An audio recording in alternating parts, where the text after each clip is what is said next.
Ya no vemos, tienes que escucharlo. Está llegando, ¿no? Oh, sí, ya está llegando. Está llegando a su casa ya. Bienvenidos también mis hermanos del Facebook a esta transmisión donde Perdón, estamos. me voy a reunir con Ever. Me voy a reunir con Ever. Voy a hacer chava con él. Ah, ya hermana. Estaremos atentos. Y también le doy la bienvenida a los hermanos del Facebook.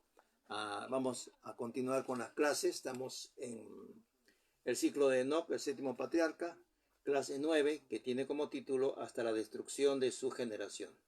Referencia Enoc 10:14. Vamos a leer del capítulo 10 de Enoc, esta vez tienen 22 versos.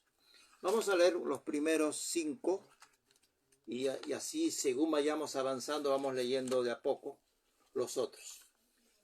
Estaba diciendo Mónica que en Enoc 11, ¿no? Son 2 versos nomás, ¿no? Sí. Así que, pero de acá, de estos versos de Enoc 10, ya hay algunas materias que hemos revisado, que hemos visto en anteriores clases. Así que vamos a avanzar un poco más rápido. Bienvenida, Ángela. Bienvenida, hermana Bienvenido, Ángela. Víctor. Shalom, chava, shalom. Shabbat shalom. Ya, shalom. Vamos a ubicarnos entonces en Enoc capítulo 10, primeros 5 versículos. Proceda a leer. Ya.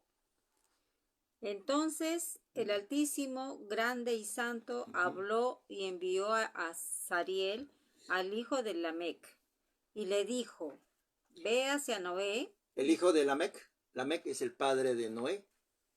Y Lamec, hijo de Matusalén. Por lo tanto, Noé, nieto de Matusalén. Todo conectado. ¿Sí, 2? Ve hacia Noé y dile en mi nombre, escóndete y revélale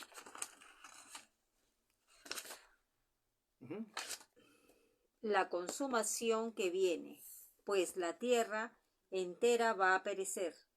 Un diluvio está por venir sobre toda la tierra, y todo lo que se encuentre sobre ella perecerá. 3. Enseguida enseña al justo, al hijo de Lamec, lo que debe hacer para preservar su alma para la vida y escapar definitivamente, pues por él será sembrada una planta, y serán establecidas todas las generaciones. 4. Y además el Señor le dijo a Rafael, encadena a Asael de pies y manos, arrójalo en las tinieblas, abre el desierto que está en Dudael y arrójalo en él. 5. Bota sobre él piedras ásperas y cortantes, cúbrelo de tinieblas, déjalo allí eternamente sin que pueda ver la luz. 6. A ver, no más, 6 y 7. Antes que nada, bienvenida a mi hermana, hermana Yanaris también. Yanaris, ¿qué tal? 6. Y en el gran día del juicio que sea arrojado al fuego. 7. Después, sana la tierra que los vigilantes han corrompido y anuncia su curación, a fin de que se sanen de la plaga y que todos los hijos de los hombres no se pierdan debido al misterio que los vigilantes descubrieron y han enseñado a sus hijos. Apunta porque no te has quedado para proseguir. Está bien, en la 7. A ver, 7. Entonces vemos que en Enoc capítulo 10, Shemihasa es identificado como el jefe de la banda de renegados, conocidos como los vigilantes, o en griego ustedes también van a encontrar conocido como los grigori. El término grigori, el cual es una transliteración del griego egregoroi, el cual significa vigilantes u observadores. Y es el vocablo que aparece en la Septuaginta como los entonces vigilantes o los grigori. Siempre cuando encuentren ustedes los grigori, está hablando de estos vigilantes desde el griego. Estos observadores y vigilantes permitieron que la lujuria los consumiese al fijarse en las hijas de los hombres. Al sucumbir, entonces ellos hicieron abandono de misión sagrada y empezaron entre ellos a tramar acerca de lo que estarían resueltos a desatar con todas sus funestas consecuencias sobre la tierra, consecuencias que como eco moral llega hasta nuestros días, en los diferentes capítulos que los Nefilim hicieron, en cuanto a la guerra, en cuanto al conocimiento, gnosis, brujería, todo lo que hemos visto, vinculación con portales, oscurantismo, todo eso de sus prácticas y que quedaron retratados en piedra en las diferentes culturas. La descendencia de los Grigori o la descendencia de los vigilantes con las mujeres fue nefasta. Pues los Nefilim se caracterizaron por ser muy dominantes, asesinos y explotadores. Esto de dominantes, asesinos y explotadores tienen una influencia en la sociedad actual. Si uno ve la sociedad actual, va a encontrar explotación, asesinatos y también lo que es dominación. Esto quedó permeado en las diferentes generaciones y esclavizando y sometiendo a los seres humanos a un conjunto de apetencias particulares. ¿Con qué objeto? De pervertir la historia y el destino de los hombres. Entonces también se dedicaron a impartir enseñanza prohibida, con el mismo propósito, que quisieron establecer su propio reino aquí. Lo cual era de tal distorsión que el Creador, en esa planificación de estos Gregorio vigilantes, era literalmente dejado a un lado. Hoy igual, en muchas manifestaciones de las leyes humanas, científicas, médicas, el soberano de la historia, el Creador, es dejado a un lado. Fíjense, las cosas no han cambiado mucho, o no han cambiado nada, y van a volver a ser como antes fue en los tiempos de Noé. Enseñaron grandes misterios de la gnosis, que señala en estos tiempos a un conocimiento espiritual y de revelación, ¿no? Esa palabra gnosis, G-N-O-S-I-S, está muy en boga en la gente, que en su esencia más primaria este vocablo gnosis significa conocimiento, y de ahí surge la transmisión por el mundo de la palabra gnosticismo, que se extendió como una corriente filosófica, como una corriente religiosa, ambas cosas, filosófica y religiosa, que floreció entre los años 1 al 4 después de Cristo. Desde ahí viene hasta el día de hoy, y que trasciende a los aspectos intelectuales, ya que es considerado como un conocimiento intuitivo y de una manera directa espiritual. Ahí vemos, ¿no?, lo que son las constelaciones espirituales, vemos el hipnotismo, algunas otras prácticas, la vibración colocando imanes sobre el cuerpo, etc. Esto es muy antiguo, no es reciente. El lenguaje es moderno, pero estas prácticas son muy antiguas y están siendo traídas y despertadas en las redes sociales, donde la gente entusiastamente le coloca sus likes y preguntan y quieren saber y se matriculan.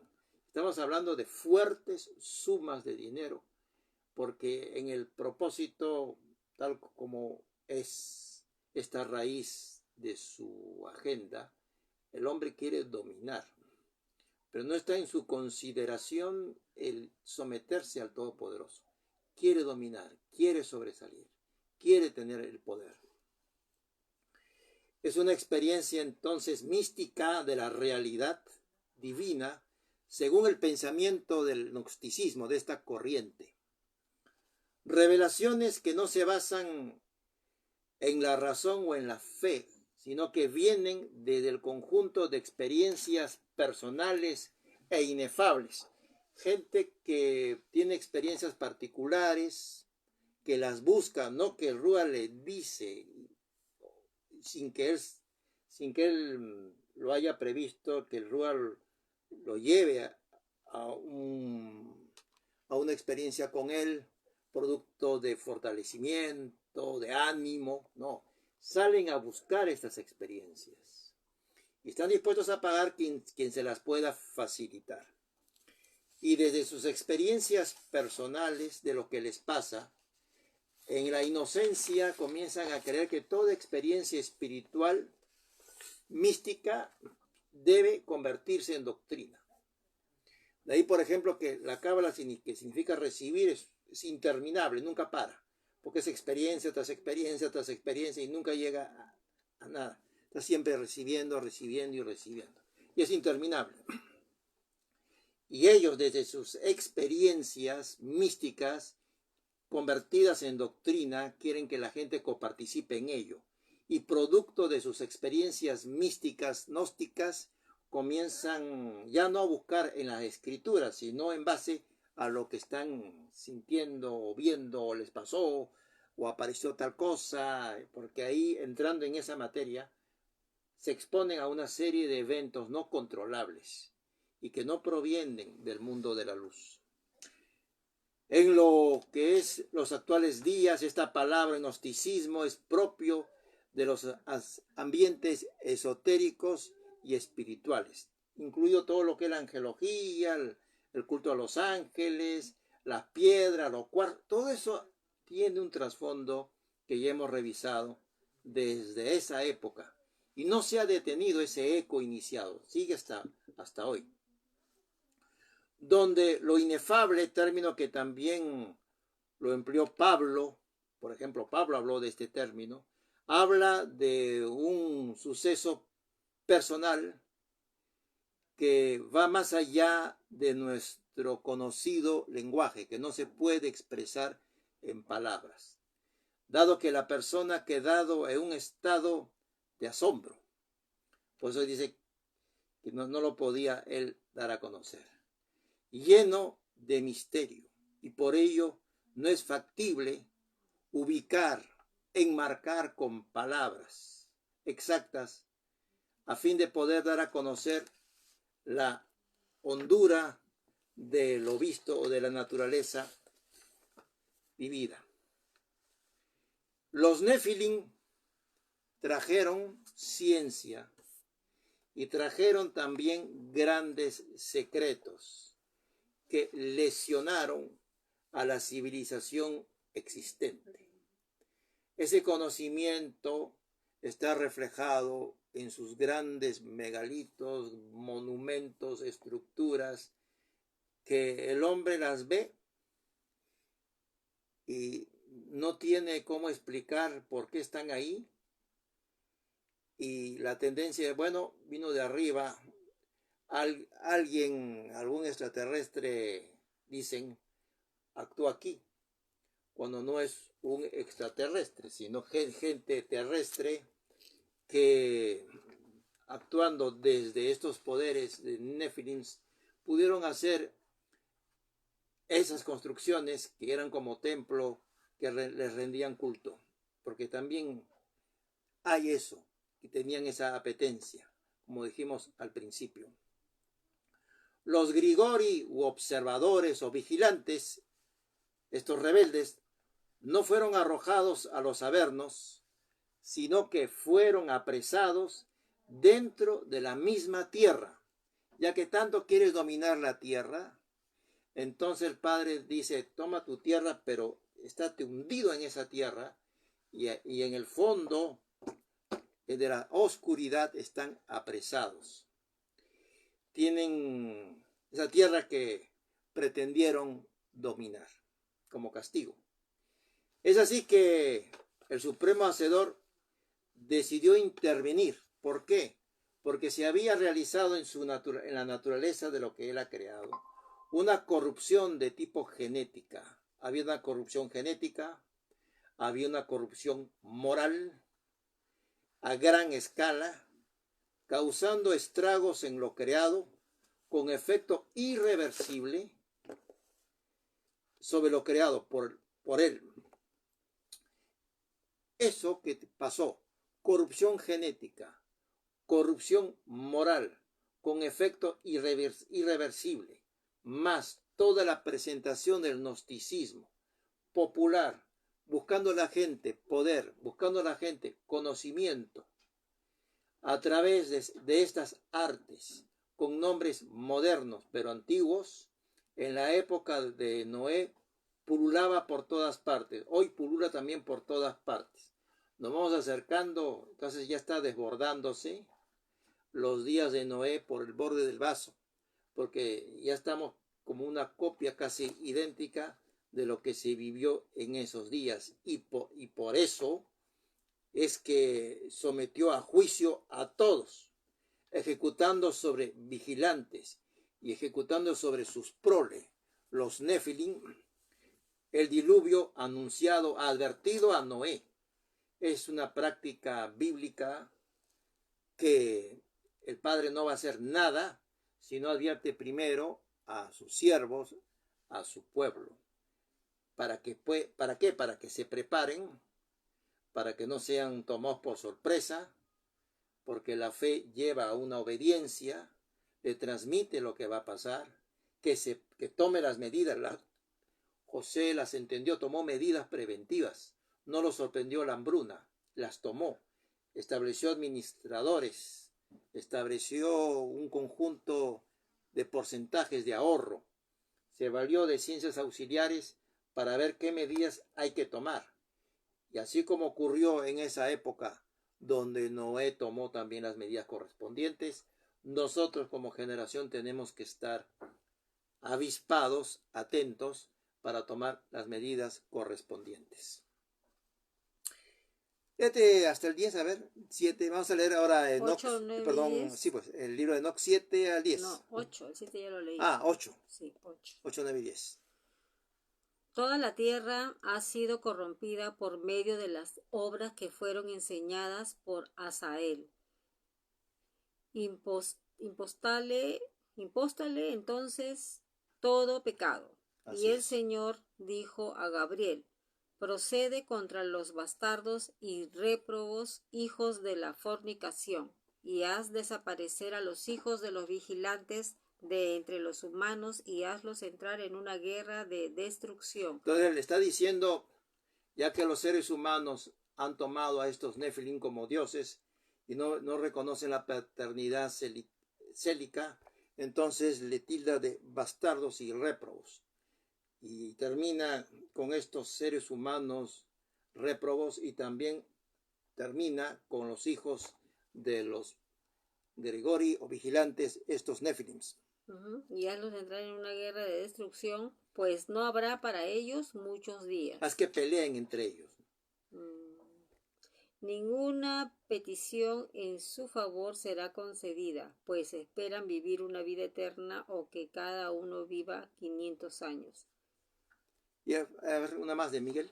Y a Miguel le dijo el Señor: ve y anuncia a Shemigasa y a todos. Así, a todos los renegados. Sí. Y a todos sus cómplices que se unieron con mujeres y se contaminaron con ellas en su impureza. Entonces, todo ello, el Padre también toma sus disposiciones. Hay un conjunto de situaciones conjunto de medidas que Él va a ejecutar. Yolanda, ¿qué tal? Bienvenida mi hermana Yolanda. También. ¿Cómo estás? Buenas noches. Buenas noches, hermano. Sí. De todas maneras, esta sesión, esta clase 9 está siendo grabada. 10. Estamos 9, ¿no? 9. Clase Sí. 10. Clase 9, capítulo 10. Eso sí. Ya. Así para la hermana también Yolanda, que pueda luego ver lo que hemos avanzado. Entonces, este escenario de corrupción genética, corrupción moral, descubrimiento de ciencia, arte, malévola, perversa, dominio sobre los demás, hacer la guerra, oscuridad, magia negra, magia blanca, hipnosis, todo eso que se vivió en esa época, hoy la humanidad está en la búsqueda de ello. Vemos grandes empresarios, grandes gente de negocios pagando miles de dólares por estos cursos, vaciando sus mentes, etc. Estamos llegando a ese clima de la época de Noé. Y entonces, Padre, Adonai tomó un conjunto de medidas que fue imprescindible hacer, dada las escenas de muerte y violencia con aniquilamiento de pueblos, incluso con el devorar de personas, como dice la Escritura. Incluso hay algunas ollas gigantes que se encuentran en los restos y la gente no entiende de qué es esto, que eran observados en la tierra. Ya era imposible para los seres humanos seguir viviendo en ese desbarajuste moral, asesino, explotador, violento en el cual se había convertido la tierra. En la narración del capítulo 10 de Enoc resaltan unos hechos que son muy importantes. Se dan a conocer a Noé que el fin es inminente. Igual, en los tiempos, ya no estamos en los tiempos, estamos en los días finales, se comunicará a los siervos o a los elegidos, a la grey de Adonai, que el fin es inminente. El arma de ejecución de juicio será nunca antes visto. Nunca antes visto fue el diluvio y nunca antes visto será lo que el mundo tenga que enfrentar, que causará destrucción a la tierra. Para que las generaciones puedan existir, Noé fue instruido acerca de cómo poder escapar. Para que nosotros seamos guardados, seremos capacitados, instruidos también acerca de cómo poder escapar. No vamos a convertirnos en pan caliente para un anticristo. El pueblo de Adonai sabrá cómo escapar, así como de esconderse, y de todo ello siendo guardado por el Shaddai. De ello también la Biblia nos habla, por ejemplo, en Isaías capítulo 26, verso 20, donde dice, no, escóndete un poquito por un momento en tanto que pasa mi indignación. Él se está indignando de lo que está viendo y simplemente está subiendo esa indignación. Hasta va a llegar un momento en que hasta acá no más. Por eso dice, la destrucción es repentina, porque hasta acá no más es un parar en seco, y él ejecuta y despliega como si fuera una estructura militar el conjunto de sus servidores con indicaciones precisas de lo que tiene que hacer cada uno, como hemos acá leído, donde por ejemplo Azazel fue tomado preso.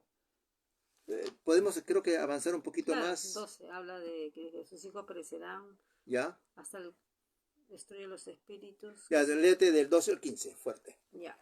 Que sus hijos perecerán y ellos verán la destrucción de sus queridos. Cuando dice hijos humanos, hijos de la corrupción genética, Nephilim. Ya, que sus hijos perecerán y ellos verán la destrucción de sus queridos. Encadénalos durante 70 generaciones en los valles de la tierra hasta el gran día de su juicio. Pero está estableciendo 70 generaciones desde el diluvio hasta el fin del mundo. 70 generaciones. En esos días se les llevará al abismo de fuego, a los tormentos y al encierro en la prisión eterna. Todo lo que sea condenado estará perdido de ahí en adelante y será encadenado con ellos hasta la destrucción de su generación. Y en la época del juicio que yo juzgaré, perecerán por todas las generaciones. Destruye todos los espíritus de los bastardos. Cuando dice por todas las generaciones, en los evangelios está, esta generación pagará todos los pecados de las generaciones pasadas, desde Adán hasta ahora, por todos los profetas. Eso después podemos compartir por WhatsApp. Acá dice, ve, por todas las generaciones. Por todas las generaciones. Destruye todos los espíritus de los bastardos y de los hijos de los vigilantes. Y además a los seres humanos bastardos, porque han renegado de la paternidad celestial y también de los Nephilim. los espíritus de los bastardos y de los hijos de los vigilantes, porque han hecho obrar mal a los humanos. Destruye la opresión de la faz de la tierra, haz perecer toda obra de Va a impiedad. haber, los días de la tierra van a ser días de opresión. Toda obra de impiedad. Esos son los nefilis modernos que causarán opresión. Y ahogará la respiración del ser humano, no tendrán una vida tranquila.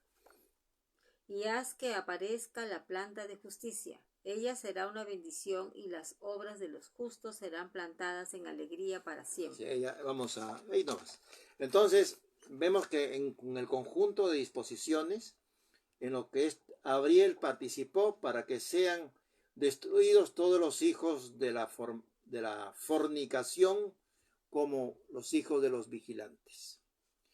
Miguel fue encomendado para atar a Shemijasa y a sus socios, que se unieron a las mujeres y se contaminaron al perder la dignidad de su esencia. Serían atados 70 generaciones hasta el día del juicio de su consumación. ¿Y cuántos años ha pasado desde el diluvio hasta nuestros días? De acuerdo con la genealogía de Génesis y de otros libros, aproximadamente se ubica este hecho en el año 2348 antes del Mesías, no desde Adán, sino desde el diluvio. Y si nosotros sumamos, no desde Adán, sino desde el diluvio hasta nuestro año presente, 2025, obtendremos una cantidad mayor a 4000 años. Pero ¿cuánto vale una generación? La Biblia no lo describe, pero sí es interesante que los números, y si consideramos nosotros un milenio que hay que sumarlo, efectivamente en el séptimo, luego del milenio, viene el juicio ante el trono blanco, y donde todos estos renegados serán sentenciados finalmente. Datos que no tenemos porque el valor exacto para una generación no está expresamente indicado en las escrituras. Pero sí hay una secuencia de que al final, luego del milenio, luego ese de Gog y Magog, Gog es un gobernante, Magog un territorio, viene ese juicio ante el trono blanco y ahí viene la sentencia final y definitiva. Y por eso que dice la Escritura, nosotros no estamos bajo ira. Es decir, no estamos bajo la ira de la sentencia. Nosotros no vamos para allá. Eso sí, eso está aclarado apostólicamente, pero sí los que están para recibir la sentencia final.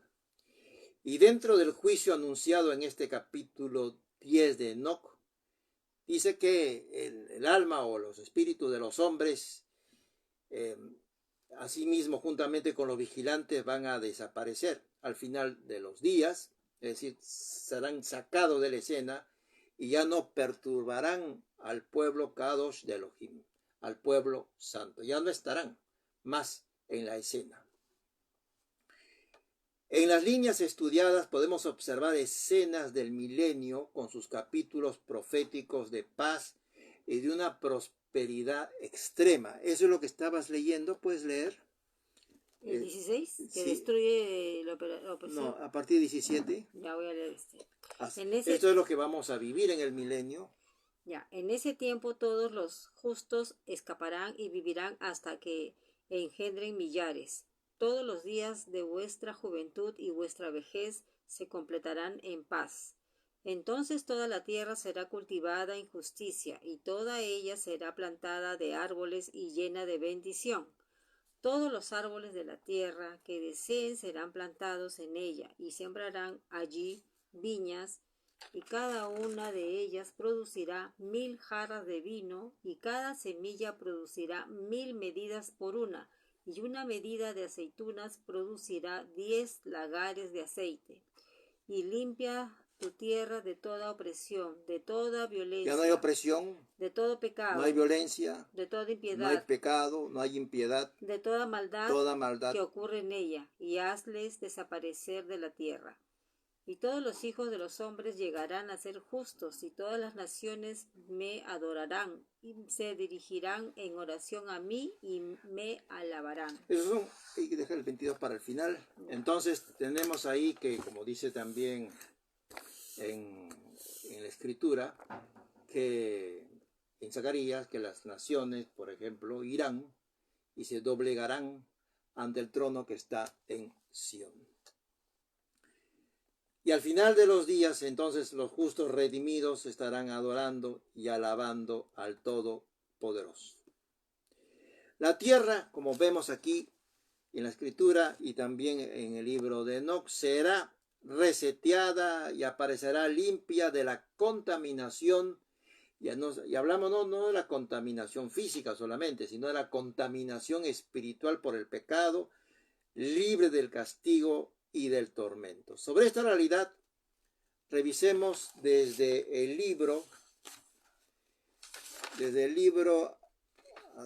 canon bíblico, algunos pasajes que siempre hacemos nosotros, donde está este paralelismo de lo que estamos leyendo aquí en Enoc.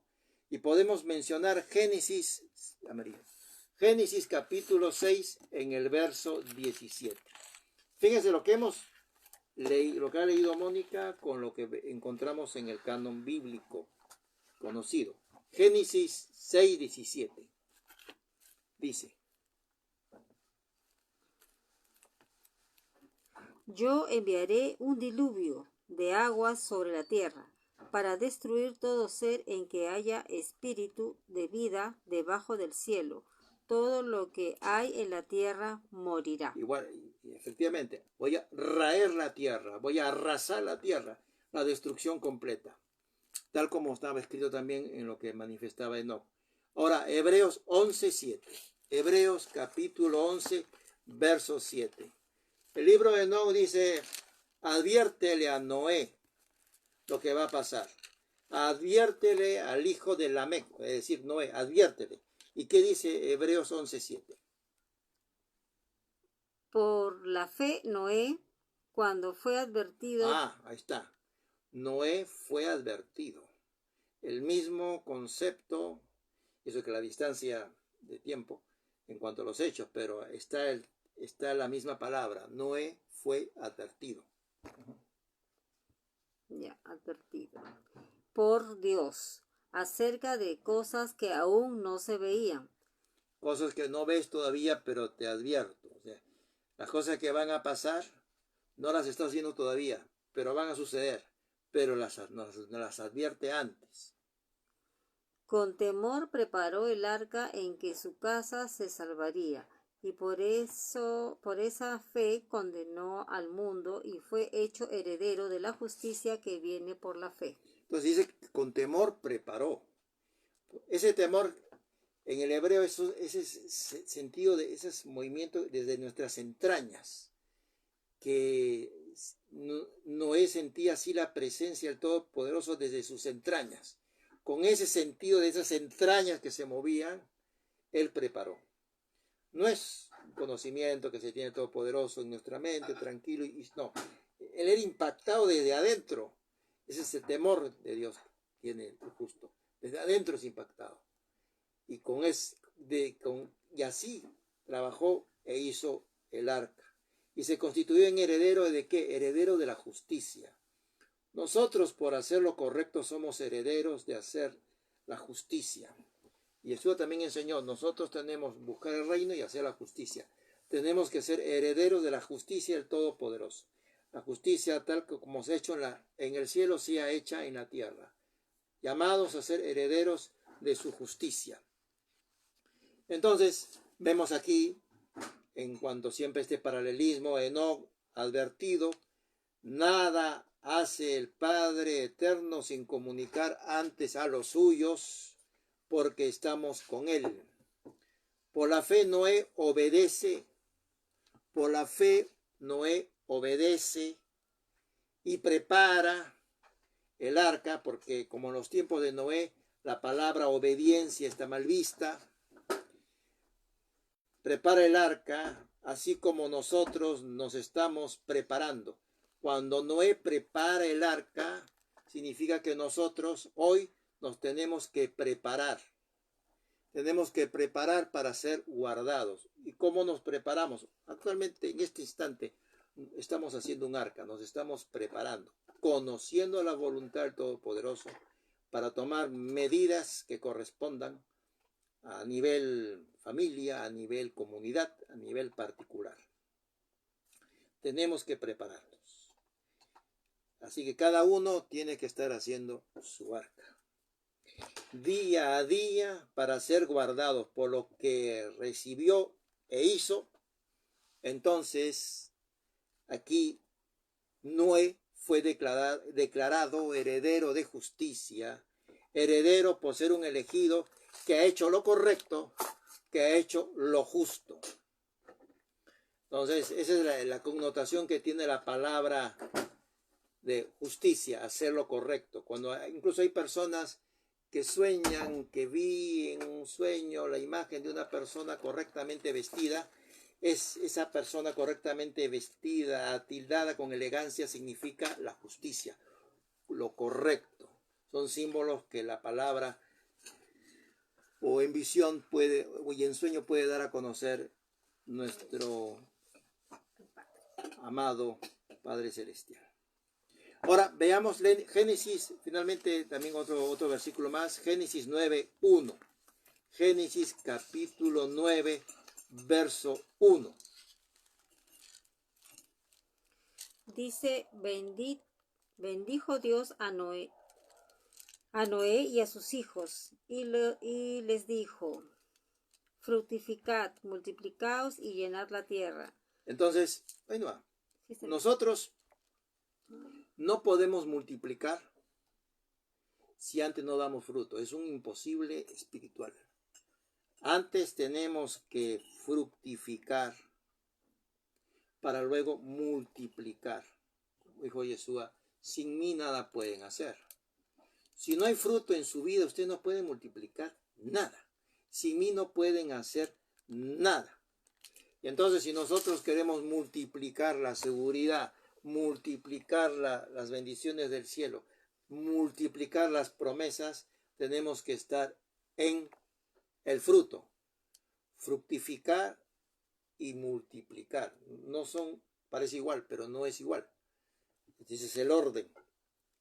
Tenemos que andar en ese fruto para que nosotros podamos multiplicar y que se llene la tierra. En el libro de sabiduría, fíjese, este es un libro del que está presente y lo pueden ver si tienen alguna Biblia católica. Hay un libro de sabiduría del canon bíblico católico que como cronistas, como yo les digo, algunos libros que son como cronistas de la historia. Fíjense lo que encontramos, si tienen Biblia católica, busquen en sabiduría 14:6. Fíjense en sabiduría 14:6, como el peso de un cronista es lo que dice. De esta suerte también al principio, cuando perecieron en el diluvio los soberbios gigantes. Fíjense esos términos que están en la Biblia católica en sabiduría 14:6, dando en el clavo. Dice, de esta suerte también al principio, cuando perecieron en el diluvio los soberbios gigantes, una barca, es decir, Noé, fue el refugio de la esperanza de toda la tierra, barca que siendo gobernada por tu mano, conservó la semilla de que había de renacer al mundo. Y en la versión Biblia Latinoamérica católica también dice así. Ya antiguamente, mientras perecían los gigantes orgullosos, el justo que llevaba consigo la esperanza del universo, qué buena expresión, se refugió en una balsa guiado por tu mano, efectivamente no tenía timón esa barca, guiado por tu mano, dejó al mundo la semilla de una nueva humanidad. Entonces también encontramos en estos libros paralelos, aunque es del canon católico, la secuencia, los hechos que vienen a respaldar nuestro canon conocido y lo que Enoc está diciendo. 3 últimos versículos respecto a este punto. Con respecto al juicio sobre los impíos. Podemos ver en Salmo 68.2. En el Salmo 68.2 que dice: como se derrite la cera ante el fuego, así perecerán los impíos delante de Dios. Serán destruidos. Así como la cera está así en una altura y ya no está, asimismo los impíos delante de Él dejarán de ser. Por eso decía Jesús, tengan cuidado con aquel que puede destruir el alma y el cuerpo, las dos. Porque hay un concepto griego del alma inmortal. El Creador los puede destruir a los dos. Teman al que puede destruir alma y cuerpo, desaparecerlos. Por eso dice el Salmo 68.2, delante de Él, como la cera, serán derretidos. Y fíjese, Isaías capítulo 60, en los versos 21 al 22. Isaías capítulo 60, en los versos 60 al 22. ¿Qué dice? Todo tu pueblo, todos ellos serán justos, para siempre heredarán la tierra, serán... Ahí dice, ¿no? Los justos para siempre heredarán la tierra. Nosotros vamos a recibir por herencia, no el cielo, porque nosotros nunca dejaremos de ser alma y cuerpo. En el cielo viven espíritus puros que no tienen cuerpo. Nosotros somos alma y cuerpo. ¿Qué más? Ay, me cortas y ya no sé dónde estoy. Es el 21. 21. Todo tu pueblo, todos ellos serán justos, para siempre heredarán la tierra. Serán los renuevos de mi plantío, obra de mis manos, para glorificarme. Eso de plantío, lo que estamos viendo, Cantar de los Cantares, siempre hay un hilo conductor. Él habla de los suyos como un plantío, como un huerto, como un jardín. Ya, de un plantío, obra de mis manos para glorificarme. El 22 dice, el pequeño llegará a ser un millar, del menor saldrá un pueblo poderoso. Yo, Yahvé, a su tiempo haré que esto se cumpla pronto. Dice que en la hora indicada todo esto se va a realizar. Y el pequeño, que fue aquí en la tierra en estos días, y el menor serán lo que nunca imaginaron que podían llegar a ser. Nunca les pasó por su mente lo que podrían llegar a ser en ese tiempo. Lo mismo señalado en Enoc acerca de lo que es esta enorme prosperidad y bendición. Y en el Salmo 86.9, en el Salmo 86.9, dice: todas las naciones que hiciste vendrán y adorarán delante de ti, Señor, y glorificarán tu nombre. Ahí están las preciosas promesas que también hablaba de Enoc, de todos los pueblos, preciosas promesas del tiempo milenial, que reconocerán, se inclinarán ante él. En este capítulo de Enoc se ha podido entonces apreciar que nuestro amado Padre y Rey del Universo delega responsabilidades, lo hace con los seres angélicos, lo hace también con nosotros, determina asignaciones específicas para el cumplimiento de sus decisiones, y nosotros, cada uno, desde la misión que nos encomiendan, tenemos, así como con respecto a los arcángeles, señalados en lo que estamos estudiando aquí en este día, que cumplir nuestras responsabilidades. Por ejemplo, en lo que hemos leído hoy, se asignaron tareas. Uriel debía advertir a Noé. Rafael tiene que cadenar al ángel caído Azazel y que su rostro quede cubierto hasta el día del juicio. Gabriel debe destruir a los gigantes, haciendo que entre ellos peleen hasta que se exterminen. Miguel debe, cada uno en su misión, Miguel debe capturar a Semijasa y a los demás vigilantes y que queden atados por 70 generaciones, en que empezará luego el juicio final, y en que la justicia divina, y es que la justicia divina no demora en sus determinaciones. Todos fueron atrapados en sus fechorías. Termina el 22, a ver. Y la tierra estará limpia de toda corrupción, de todo pecado, de todo castigo y de todo dolor. Y yo no enviaré más plagas sobre la tierra. Hasta las generaciones de las generaciones, ni por toda la eternidad. los arcángeles, cuando recibieron las órdenes, no actuaron por desquite, no actuaron por venganza. Son los instrumentos de Elohim para restablecer el orden. Cuando Yeshua venga, va a venir con vara de hierro, no con vara de coro musical. Va a venir con vara de hierro porque va a tener que someter terroristas, organizaciones asesinas. Las va a someter y va a delegar responsabilidades para que eso se ejecute. Nosotros somos coherederos y también cogobernantes con Él, porque donde Él está, nosotros estaremos. Y Él estará en Jerusalén, impartiendo con mano de hierro. Y qué interesante que hierro en química tiene las siglas Fe, como para no olvidar.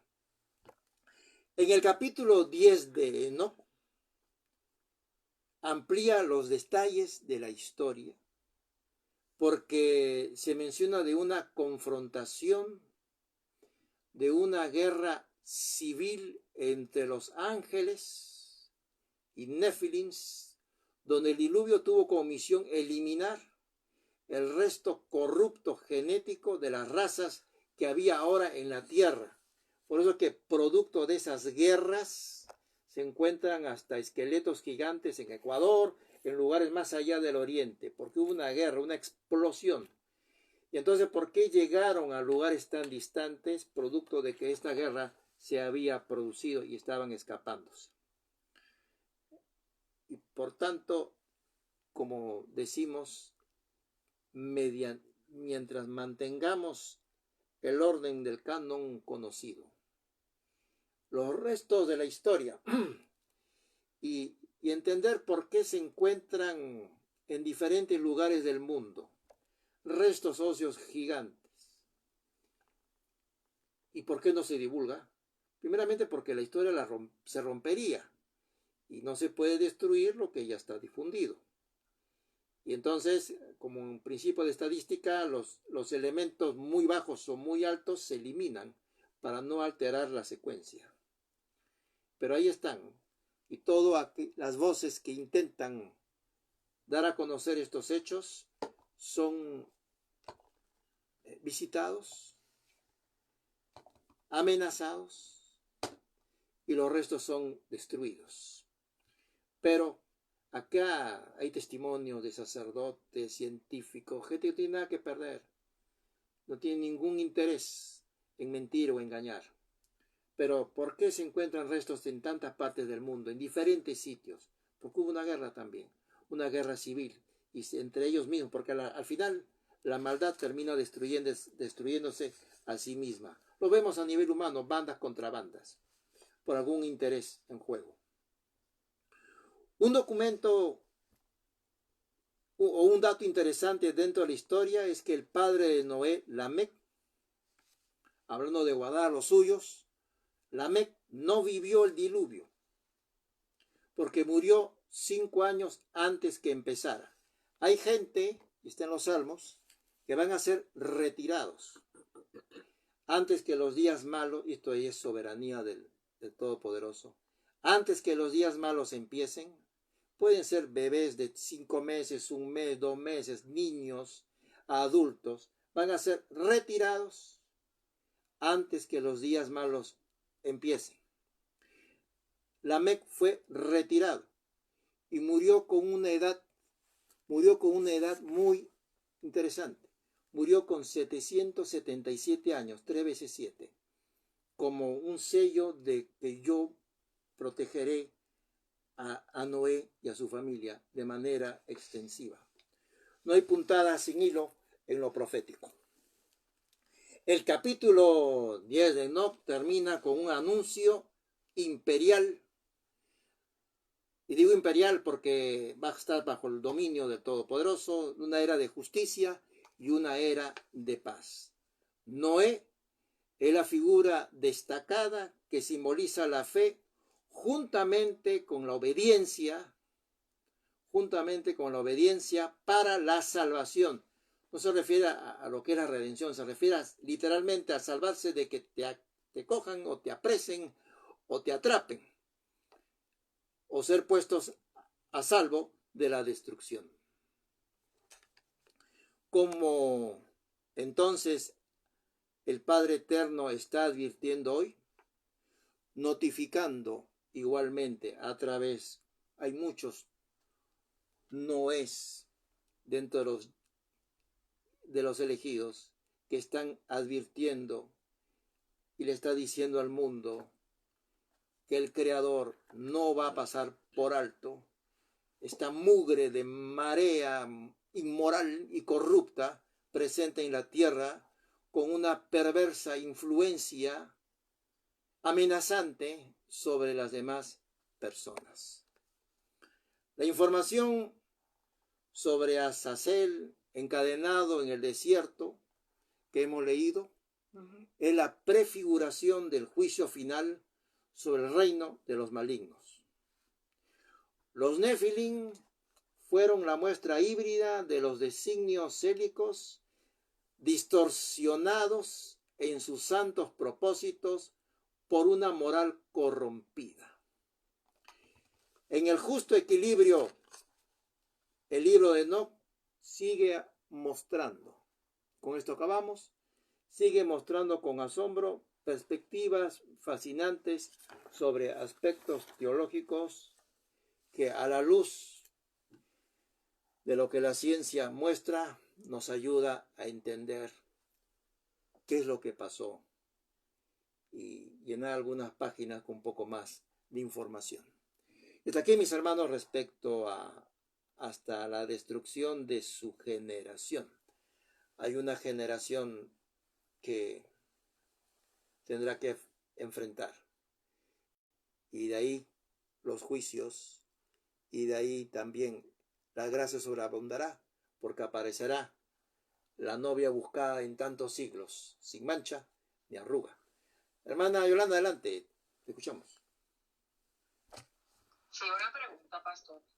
Las personas que, como usted bien dice, que mueren así como, bien, de forma como extraña, gente que, por ejemplo, no estaba enferma y de buena primera le descubren una enfermedad y mueren. O sea, no importa que sean personas que tengan mala conducta o personas que sean cristianas, Dios se la va a llevar. Porque ahí me confundí un poquito. El pasaje que está en Salmo habla sobre aquellas personas que, sin importar la edad, porque decía que puede ser un mes, 2 meses, están partiendo porque el Padre sabe que ellos están o vienen con el deseo de servirle a Él. Pero igual, Él no quiere o no desea que vivan esos días. ¿Por qué? Eso es en una hondura de profundidad, pero sí está, que va a retirar a gente antes de los días malos. En su soberana, pero son gente justa, aún en su temprana edad, pero considera él misión, puede ser por misión cumplida, o porque no soportarían, o porque los ama, porque saben que serían muy comprometidos con él, y los retira, para cumplimiento también de la palabra. Pero ahora, ¿por quién es retirado por él y por qué? Nosotros no podemos llegar, pero está escrito que así es. Y después les voy a compartir el versículo para que ustedes puedan ahondar sobre esos designios de Él. Hay otros que han vivido experiencias muy fuertes porque los necesita fuertes para ahora. De todo han vivido. Para estos tiempos en el cual tendrán la misión de sostener y alentar a una cosecha. Y ya les pasó de todo. Así que hoy por el Rúa están fortalecidos en Él. Otros tendrán que quedarse. Por eso que no es válido cuando se forman grupos, ¿no? Que no me voy a los montes, me voy a escapar. ¿Por qué te vas a escapar? Y si Yahweh te está llamando como primicia, ¿cómo te vas a escapar? También uno debe estar interesado en cumplir la misión. Sea la misión que sea, tenemos que estar atentos a lo que Él designa a nosotros. Y sigamos preparando nuestra arca. La arca que nos corresponde no es que hagamos un arca, sino preparación para entender. ¿Alguna otra pregunta, mi hermana? Contestado. Ah, ya. ¿Alguien más? Entonces, no veo más manos levantadas. Solamente agradecerles por la presencia de ustedes este día. Esta lección ha sido también grabada para el canal. Así que me falta ahí compartirles a nivel del grupo de WhatsApp con estas 3 clases. Entonces, Amén. Yo quiero darle gracias a Ever. Mira, hola Yanari, ¿cómo está Yolanda? Mira, aquí está Ever con su hija. La niña escuchó todo. Ah, qué bueno. Hablando de generaciones. Hablando de generaciones, qué bueno. Victoria. Hola, ¿cómo estás? Entonces, mis hermanos, muchas gracias a Ángela que estuvo presente. Te quiero, gracias. Mari, Yolanda, Yanaris, Moisés, Ever y su hija. Invitarles para... Gracias por todo. Gracias, mi hermano, qué gusto Mira, estar. Yanari, este es un enfermero. Ahí están, 2 personas de ciencia. Aquí tenemos ya doctores. Todos, así es, todos nos estamos preparando, cada uno en su misión. Así que mis hermanos, Cada uno con su misión. Así es. y no dejé, Tenemos